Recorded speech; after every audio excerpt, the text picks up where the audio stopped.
Anyway, so for example lang, nag-roll ulit tayo ng T1, 'di ba?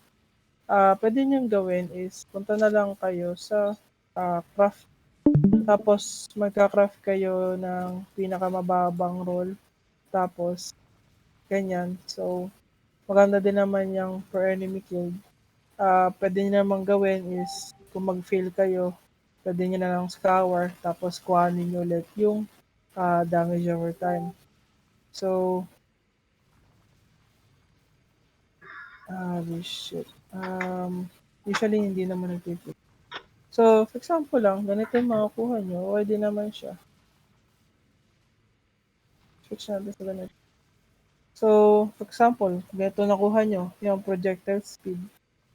'Pag may projectile speed pa kayong ganyan, sobra-sobra nabentahan na.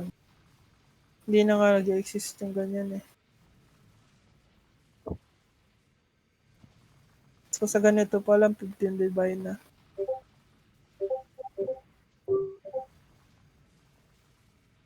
Sulit.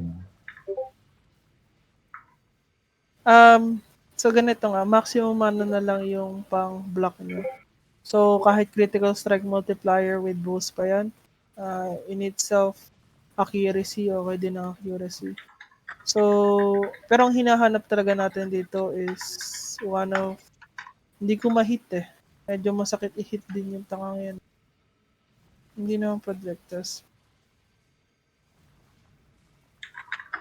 Okay din yan, accuracy rating. So, bago kayo mag-regal, pwede nyo din siyang craftan ng maximum mana. So, kahit ano naman mangyari dito.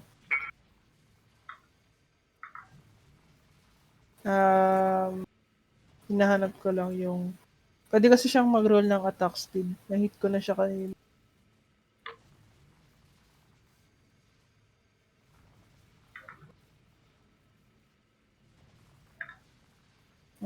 Ayan. So, for example lang, may hit niyo tong attack speed. Mahal niyan.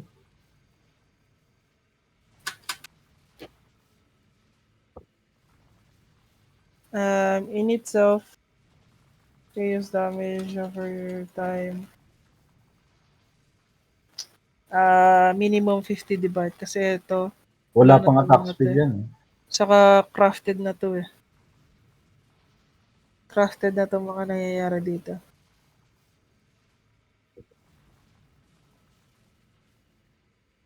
So, in itself naman, pwede nyo talaga siyang gawin is pagka ganyan, halimbawa nangyari ganyan, maximum life na kagad yung tinamaan nyo. Gawin nyo na lang is craft na kayo ng, saan yung craft? Mag-craft na kayo ng cannot roll attack modifiers, tapos chaos resistance. Tapos T4. Sabihin na natin pangit yung nakuha nyo. Punta lang kayo sa prefix, tapos suffix cannot be changed. Suffix cannot be changed, pwede na kayo mag-anal. Ang tatamaan lang nan kahit anong mangyari is yung dalawa sa taas. So, malimit tamaan to. Pero usually, kung pangit naman yung ano nun, tapos huwag niyong kakalimutan na mag-iba ulit sa penetrol attack mode. Tapos, T5 na naman. So, balik tayo dito. Oop, yun lang. So, kapusin nyo na din yan. Tapos, back to 0 na lang ulit kayo. Penetrol attack mode, exalt. Medyo mahal-mahal din yun talaga. So, kung dalawa naman yung pangit na tinamaan, ano na kayo, cannot change. Ganun na. Kasi medyo mahal kasi yung suffix cannot be changed kung dalawang pangit yung tinamaan nyo, tapos ipagtutuloy nyo pa yung craft. In itself naman talaga. Ito, movement speed pa nga eh. Sarap.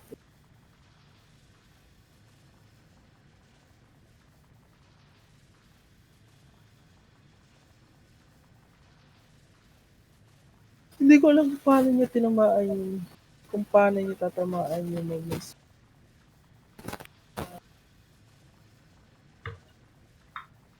Sabihin na natin, kaya natural attack mode. Dalawang ganyan. Ang inang roll yan.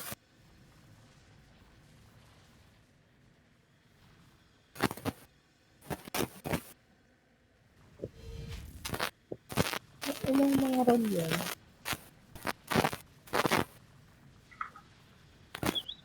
Bago.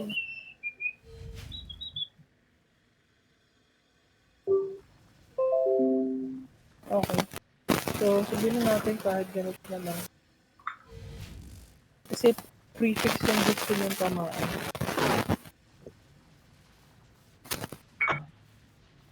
So, usually,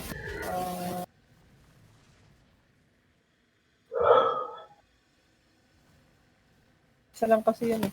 Isa lang yung tatamaan dyan. Ito medyo malabo naman tamaan.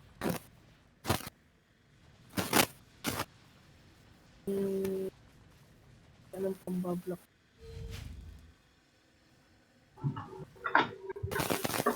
Pwede nang craft na ito. Tapos, laman nyo na lang ng antip. So, yun. Paano gawin to? Usually, ganito na lang.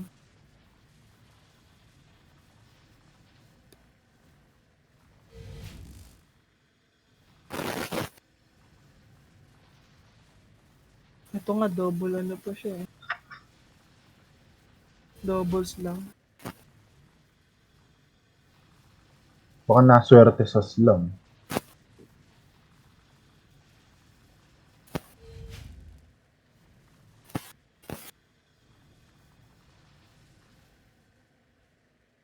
Dinagdagan niya na lang ng attack.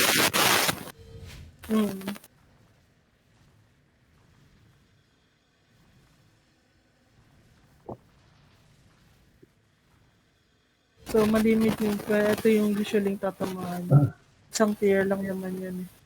Tier 1 lagi yung movement speed. Maganda kaya may movement speed na ganyan. Ha? Maganda kaya may movement speed na ganyan. Bibilis. Ay, maganda din naman siya.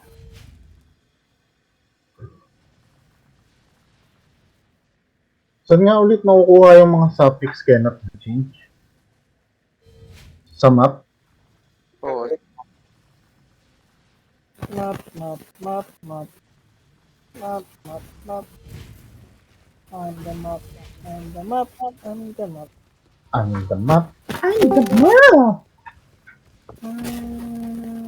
Hindi ko alam kung pwede natin i-essence. Wait lang.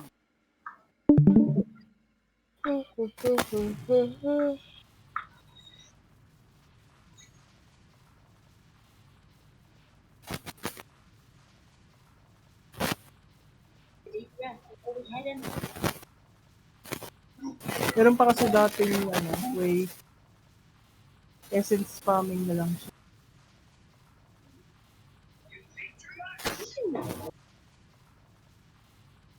So, go lang ata. 0. So, yung dating way, ganito. Essence farming lang. Hanggang makuha mo to.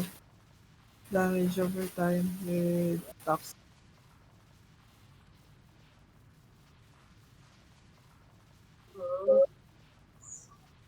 Sense of wow.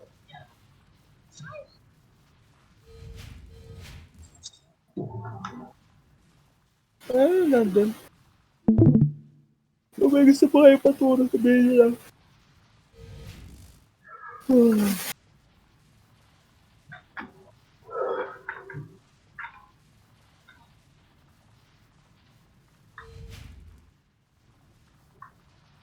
Pero usually, beginning of the league naman, hindi sa 30 divine.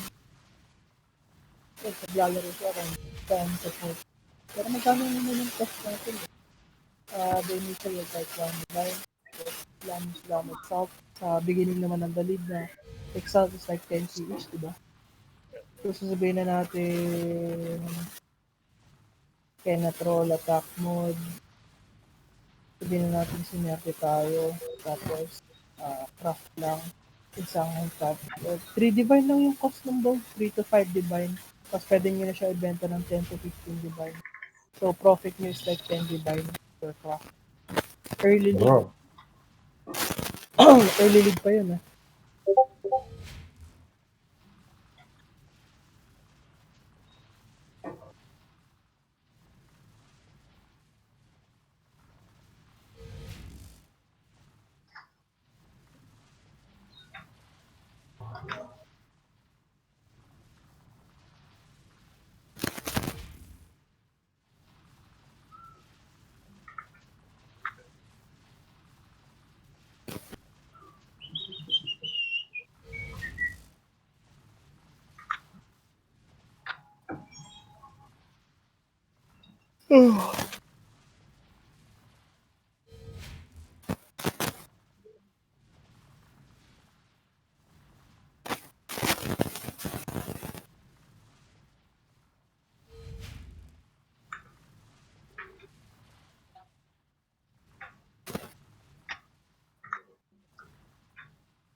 grounded sir yung mic mo.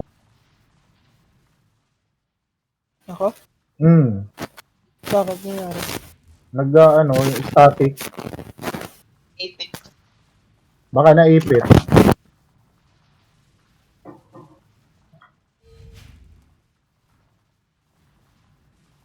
Yun, nawala.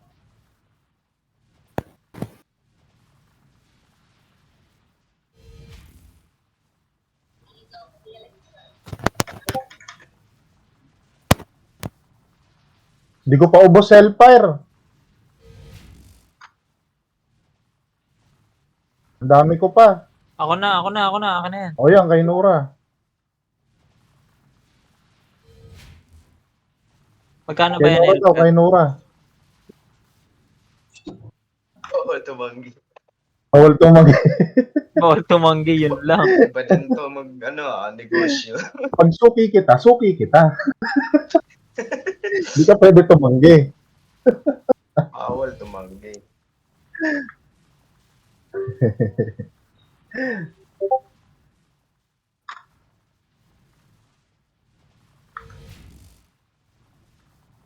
Magkano ba yan? 60 per 1 live yan. Hindi. Magkano, I mean, ilan lahat ng Kahit 2 million daw yan. gagi, wag. Ano? Paano pag tumanggi? Di na bibilan. Papatuwa din doon.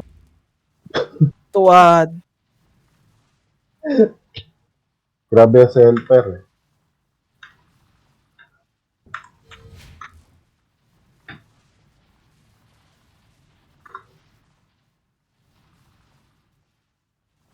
Anong meron dito sa mga nagpo-protest, no? Sa mga Reddit. Dito lang mga pag ano ng Path of Excel builds. Protest.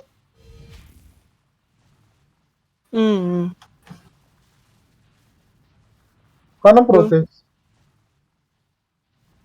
Ewan ko, tungkol sa pina-private? API. Oo, private nila. Kayo Apollo.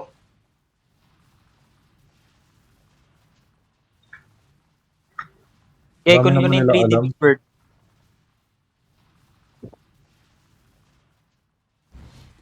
I'm not up to that just yet.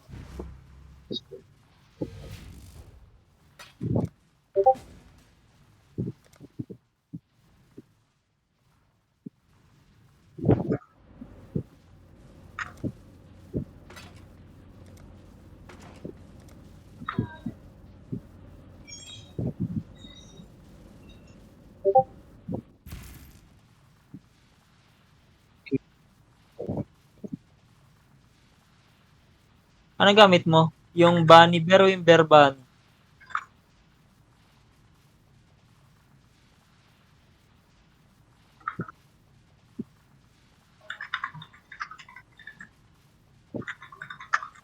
Bear bunny. Legit.